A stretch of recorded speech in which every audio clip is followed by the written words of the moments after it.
ഞാനാ എന്താ അച്ഛനും അമ്മയുണ്ട്. വരാൻ പറ്റില്ലെന്ന് പറഞ്ഞില്ലേ? നിക്ക് ഞാൻ വരാം.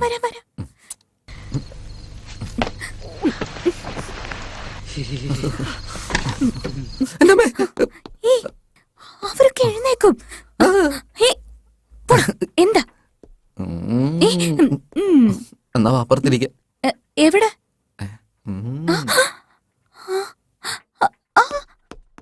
എന്താടാ?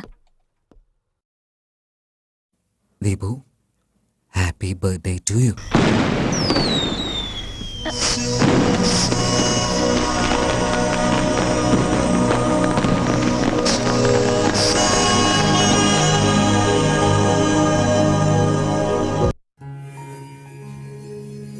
നിനക്കെന്നെ അത്രയ്ക്ക് ഇഷ്ടാ?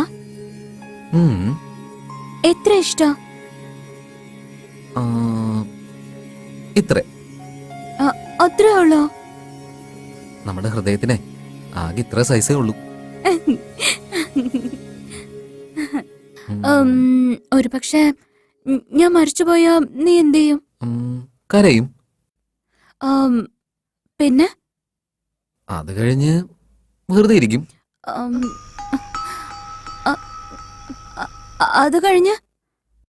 അത് കഴിഞ്ഞ മരിക്കുന്നവരെ എങ്ങനെയൊക്കെ ജീവിക്കണ്ടേ? ഞാൻ ജീവിക്കുന്ന കാലത്തോളം നിന്നോടുള്ള സ്നേഹം എൻ്റെ അടുത്തുണ്ടാവും.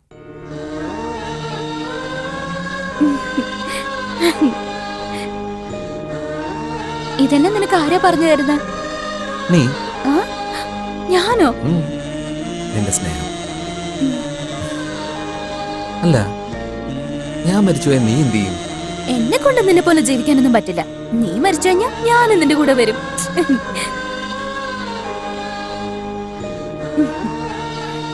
പ്രണയം എന്ന് പറഞ്ഞ ജീവന.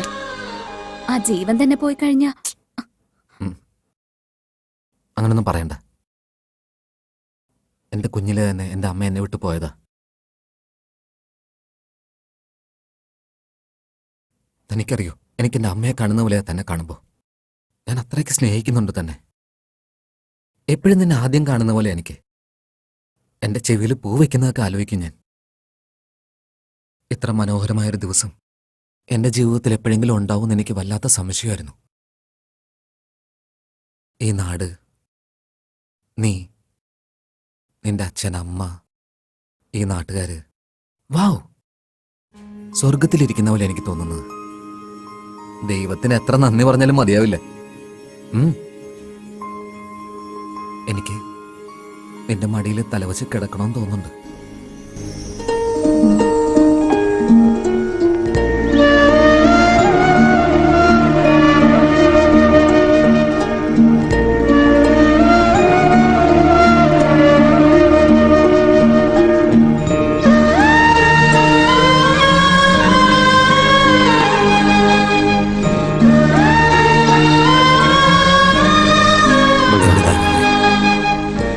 ഇവരുടെ സ്നേഹത്തിൽ ആരും കണ്ണുവെക്കരുത്.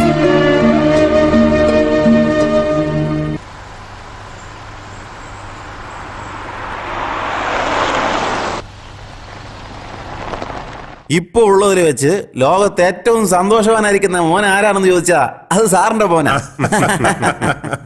അതെ സാർ, നമ്മുടെ കാർത്തിക് ഇവിടെ വന്ന് താമസിച്ചതിന് ശേഷം എസ്റ്റേറ്റിന് ജീവൻ വെച്ച പോലെയുണ്ട്. എന്റെ മകൻ എവിടെ ഇരുന്നാലും അവിടെ ജീവനും ഉണ്ടാവും, സന്തോഷവും ഉണ്ടാവും. Hi Sunny. Dad! Come on. Wow! ഭയങ്കര സുന്ദരനായിരുന്നല്ലോ Sunny. Thank you, Dad. You're also looking good. Yeah. What a pleasant surprise, Dad. ഏയ്, നീ നിന്റെ പ്രേമത്തിന് സർപ്രൈസ് തന്നു, ഞാൻ എന്റെ മരുമകളെ കാണാൻ സർപ്രൈസ് ആയിട്ട് വന്നു. ഏയ് സണ്ണി, എന്റെ ഭാവി മരുമകളെ എപ്പോഴാ കാണിക്കണേ? നാളെ. ഷുവർ. അങ്കിൾ. ഹായ് കാർത്തിക്. എന്റെ ഡാഡാ. സാർ നമസ്കാരം. നമസ്കാരം. വരൂ സാർ, അകത്തേക്ക് വരൂ. ഇരിക്ക സാർ, ഇരിക്കും മോനെ. പാറു. എന്താ ഏട്ടാ? പാറു. ആ വരുന്നു. സാറേ, ഇതെന്റെ ഭാര്യ. നമസ്കാരം. നമസ്കാരം. എന്റെ അച്ഛന്. ഓ ചെന്ന് കാപ്പി എടുത്തുണ്ടോ എന്താ ഏയ് കുടിക്കുന്നേ? കാപ്പിയും ചായയൊക്കെ എപ്പോഴേലും കുടിക്കാലോ. എന്റെ മരുമോളെ ആദ്യം കാണിക്കേ. ശരി ശരി. ദീപു കാർത്തിക്കിന്റെ അച്ഛൻ വന്നിട്ടുണ്ട്, പെട്ടെന്ന് റെഡിയാവേ. കാണുന്നതിന് മുമ്പ് തന്നെ മരുമോളെന്ന് വിളിക്കുന്നു. അതുകൊണ്ട് തന്നെ നിങ്ങളുടെ വീട്ടിലേക്ക് വരുന്നത് എന്റെ പുണ്യമാണ്. പുണ്യം ചെയ്തിരിക്കുന്നത് നിങ്ങളല്ല, ഞങ്ങള്. നിങ്ങളുടെ ഗേറ്റിലിരിക്കുന്ന ബോർഡ് കാണുമ്പോ തന്നെ അറിയാം നിങ്ങളുടെ ഫാമിലി എങ്ങനെയാണ്. വലിയ സന്തോഷം സാറേ.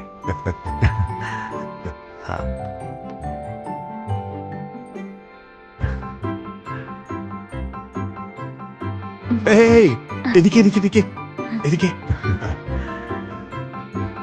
ശരിയാടാ കണ്ണ, നീ പറഞ്ഞ പോലെ നിന്റെ അമ്മയുടെ ലക്ഷണങ്ങൾ അതുപോലെയുണ്ട്.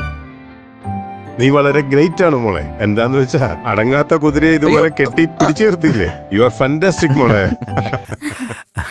ഇതുപോലൊരു ഭക്ഷണം കഴിച്ചിട്ട് വളരെ കാലമായി.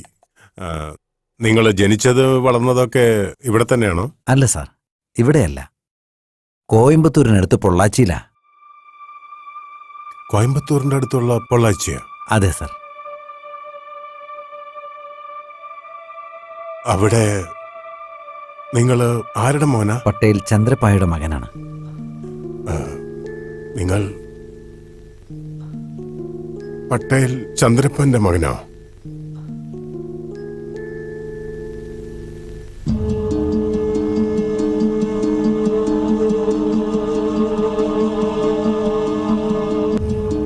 സാർ, അദ്ദേഹത്തിനെ നിങ്ങൾക്കറിയാവോ? ഇല്ല. ആ പേര് എവിടെയോ കേട്ട പോലെ. ഞാൻ ഇറങ്ങണേ.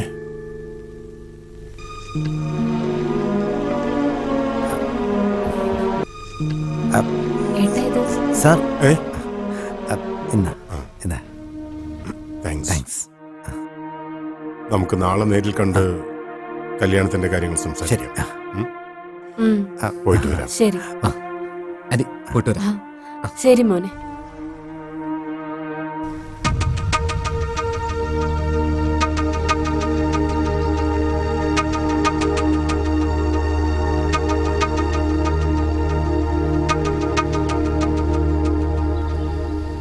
കല്യാണ വിഷയം സംസാരിക്കാൻ വെറും കൈയോടെ വന്നിരിക്കുന്നു. താമ്പൂലം എവിടെ?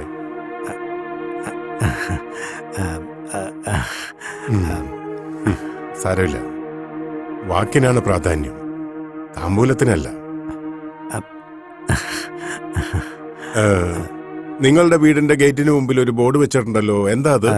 ദയ. ആ, ദയ, ആത്മാർത്ഥത, വിശ്വാസം, മോഷ്ടിക്കരുത്. വളരെ നന്നായിട്ടുണ്ട്, വളരെ നന്നായിട്ടുണ്ട്. ഇനിയൊരുത്തന്റെ ജീവിതത്തെ, അവന്റെ സ്വപ്നങ്ങളെ, അവന്റെ മോഹങ്ങളെ സർവ്വതും നശിപ്പിച്ചവന്റെ ഗേറ്റില് ഞാൻ അങ്ങനെ ഒരു ബോർഡ് കാണുമ്പോ ചിരിക്കണോ കരയണോ എന്ന് പോലും മനസ്സിലാവണില്ല. ഏയ്, ആദ്യം ആ ബോർഡ് എടുത്ത് തല്ലിപ്പൊളിച്ചു കളാ. അങ്ങനെയൊക്കെ ബോർഡ് വെക്കണമെങ്കിൽ അതിനൊരു യോഗ്യത വേണം. സാർ എന്താ ഈ പറഞ്ഞു വരുന്നതെന്ന് എനിക്ക് മനസ്സിലായില്ല. സത്യമായിട്ടും നിനക്ക് ഓർമ്മയില്ല? 40 വർഷങ്ങൾക്ക് മുമ്പ്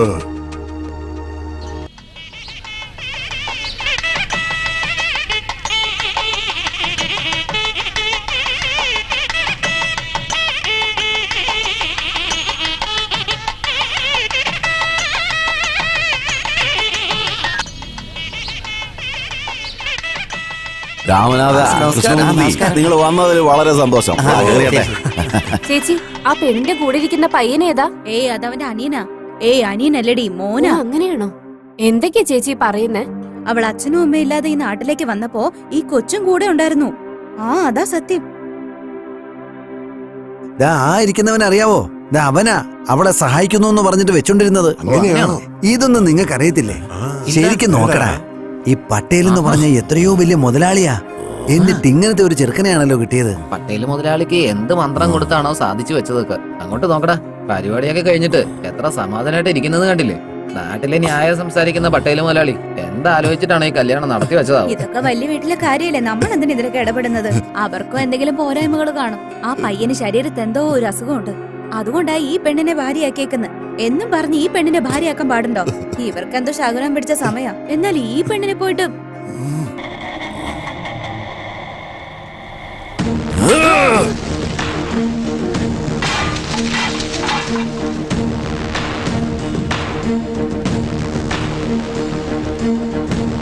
എണീക്കടാ, എണീക്കാനല്ലടാ പറഞ്ഞേ. എടാ എഴുന്നേൽക്കാൻ. കൊണ്ടുവാ. പട്ടേലേട്ടാ, പട്ടേലേട്ടാ, എന്താ എന്താ ഈ കാണിക്കുന്നേ? എന്താ ഇതൊക്കെ? എടാ മാനം കെട്ടവനെ, നീ എന്നെ കുറിച്ച് എന്താടാ വിചാരിച്ചിരിക്കുന്നേ? ഞാൻ അഭിമാനമില്ലാത്തവനാണെന്നാണോ നീ കരുതിയിരിക്കുന്നേ? ഇങ്ങനെയുള്ള ഒരുത്തിയെ നീ എന്റെ വീട്ടിൽ മരുമകളാക്കാൻ കൊണ്ടുവന്നിരിക്കണോ? ഏയ്, ഇവരുടെ രണ്ടുപേരുടെയും യോഗ്യത കണ്ടിട്ട് നാട്ടുകാർ മുഴുവൻ മുഖത്ത് തുപ്പാടാ. അയ്യോ ചേട്ടാ, ഇങ്ങനെയൊന്നും പറയാതെ ചേട്ടാ. അവൾ എന്റെ സഹോദരി, എന്റെ സ്വന്തം അനിയത്തിയെ പോലെയാണ്. ആ, പെങ്ങളെ പോലാണെന്ന് പറ. പെങ്ങളല്ലല്ലോ, നിങ്ങൾ രണ്ടുപേരും നാട്ടുകാരുടെ മുമ്പിലെ ഏട്ടനൊരുത്തിയ. ഇരുട്ടായി കഴിഞ്ഞാ പിന്നെ മാനവും മര്യാദയില്ലാത്ത കുടുംബം. എടാ വാടാ. പട്ടേൽ സർ, എന്റെ ചേച്ചി ഒരു തെറ്റും ചെയ്തിട്ടില്ല സർ. ഇവിടുന്ന് പോകല്ലേ സർ, ഞാൻ നിങ്ങളുടെ കാല് പിടിക്കാം സർ. പോകല്ലേ സർ, എന്റെ ചേച്ചി വളരെ നല്ലവളാ, ഏയ്, മോശപ്പെട്ടവളാ. വിടടാ എന്റെ കാല്. അയ്യോ സർ, ആ, അയ്യോ.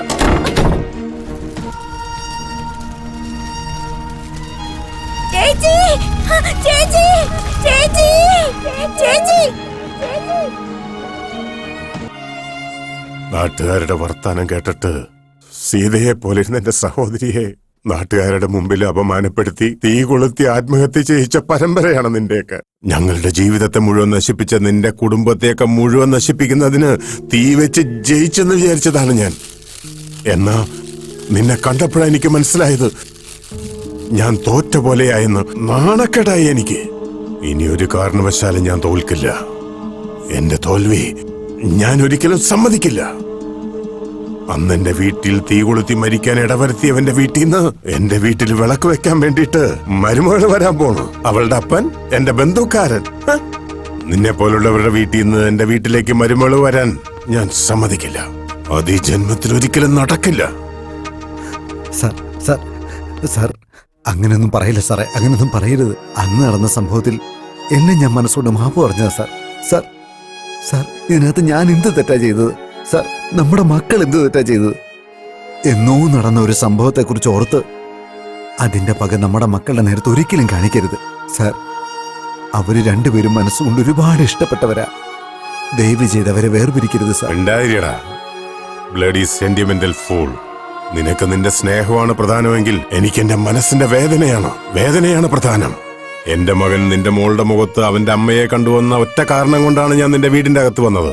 ഇനി എങ്ങാനും അവൻ എന്റെ വാക്ക് കേൾക്കാതെ അവന്റെ പ്രേമമാണ് പ്രധാനമെന്ന് എന്നോട് പറഞ്ഞാ അവൻ എന്ത് ചെയ്യണമെന്ന് എനിക്ക് നന്നായിട്ടറിയാം. സാർ സാർ സാർ, വേണ്ട സാർ, ധൃതി പിടിക്കരുത് സാർ.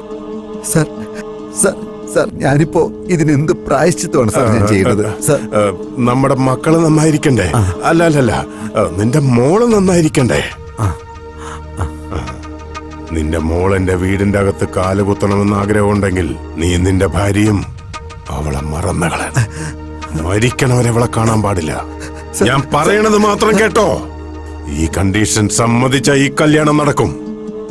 ഇല്ലെങ്കിൽ നീ ജീവനോടെ ഇരിക്കണവരെയും ഈ കല്യാണം നടക്കില്ല. സാർ ഇങ്ങനെയൊക്കെ പറഞ്ഞാൽ ഞാൻ എന്താ ചെയ്യാ? തീരുമാനം എടുത്തോ. ആ